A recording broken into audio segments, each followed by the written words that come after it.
60 साल की उम्र में होती थी, वहीं अब ये बीमारी इससे भी कम उम्र में होने लगी है। आजकल स्ट्रोक के मरीज बढ़ रहे हैं, जिसके चलते काफ़ी दिक्कत हो रही है और युवाओं में भी देखने को मिल रहा है। डायबिटीज़ और ब्लड प्रेशर के मरीजों में स्ट्रोक होने के चांसेस ज़्यादा होते हैं।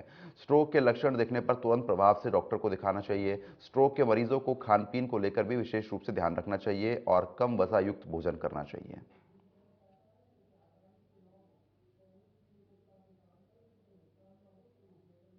राहुल गुप्ता, सह-आचार्य, सवाई मानसिंह मेडिकल कॉलेज। आपको आज स्ट्रोक के बारे में कुछ जन जागरण के लिए कुछ जानकारी देना चाहूँगा। स्ट्रोक, जिसको कि हिंदी भाषा में, आम भाषा में पक्षाघात कहा जाता है, ये एक आज की तारीख में बहुत कॉमन, बहुत आम बीमारी बन गई है। अभी रिसेंटली ये देखा गया है कि कोविड इन्फेक्शन, संक्रमण और कोविड वैक्सीन के बाद में इसके केसेस में बहुत जल्दी से बढ़ोतरी हो गई है। और अब ये जो कि जिस एज में जो 50-60 साल की उम्र में देखा जाता था, उससे भी कम उम्र में प्राय देखा जाने लगा है। यानी कि अब यंग पेशेंट भी हमारे पास स्ट्रोक के काफ़ी आने लगे हैं। कुछ कारण में हम इसमें कोविड वैक्सीन या कोविड डिजीज़, खुद इन्फेक्शन को हम हाइपर कोविलेंट स्टेट मान के चल रहे हैं। हालांकि रिसर्च में अभी तक ये प्रूव नहीं हुआ है, बट एविडेंस ये सजेस्ट करते हैं कि शायद इसका इसमें कहीं रोल है।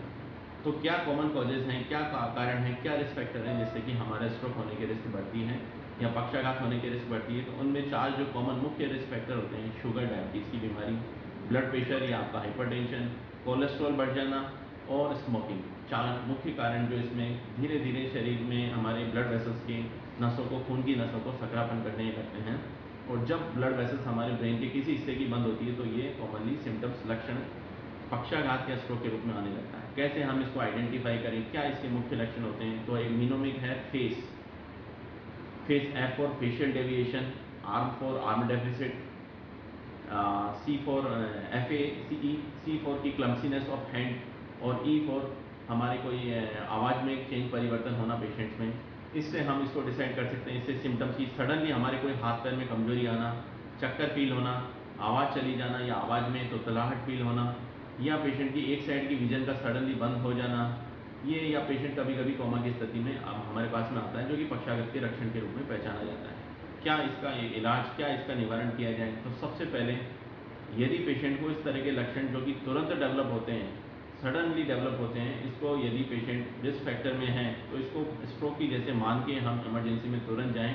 और 3 से 4.5 घंटे के अंदर इसके अंदर एक थ्रोम्बोलाइटिक इंजेक्शन होता है, जिसको लगाने से, थक्का खुलने से, इस स्ट्रोक में बहुत सारे पेशेंट्स ऐसे होते हैं जिनमें कि डेफिसिट्स को इमीडिएटली या कम से कम 3 महीने बाद में इनकी इसके एमआरएस स्केल जो होती है, काफ़ी हद तक उन पेशेंट से जिनमें इंजेक्शन नहीं लगाए की तुलना में बहुत अच्छा सुधार महसूस होने लगता है। या कभी कभी उनमें से कुछ मरीजों में, जो सेलेक्टिव केसेज हैं, उनमें यदि हम 6 घंटे के बाद भी या 24 घंटे से, 6 घंटे से 24 घंटे के अंदर में कुछ तार डाल के, जैसे कि हार्ट में हमारा कोई प्रोसीजर किया जाता है, वैसे ही तार डाल के कई बार थक्का निकालने का, जिसको हम मैकेनिकल थ्रोम्बेक्टमी कहते हैं, से उपचार किया जा सकता है। ये स्ट्रोक का इलाज है। कैसे स्ट्रोक होने से बचें?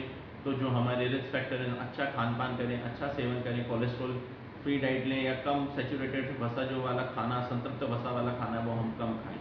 इसके अलावा यदि हम डायबिटिक पेशेंट हैं, तो हम अपना शुगर को कंट्रोल करें, नियमित डॉक्टर की सलाह लें। शुगर को कैसे हम अपना HbA1c कंट्रोल कर सकते हैं।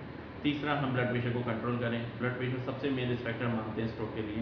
कैसे ब्लड प्रेशर को कंट्रोल करके हम अपना नियमित व्यायाम करें, इसके लिए नमक का सेवन कम करें इसके लिए, ये सब करके, और स्मोकिंग यदि हम करते हैं तो स्मोकिंग बंद करें, तंबाकू का सेवन कम करें।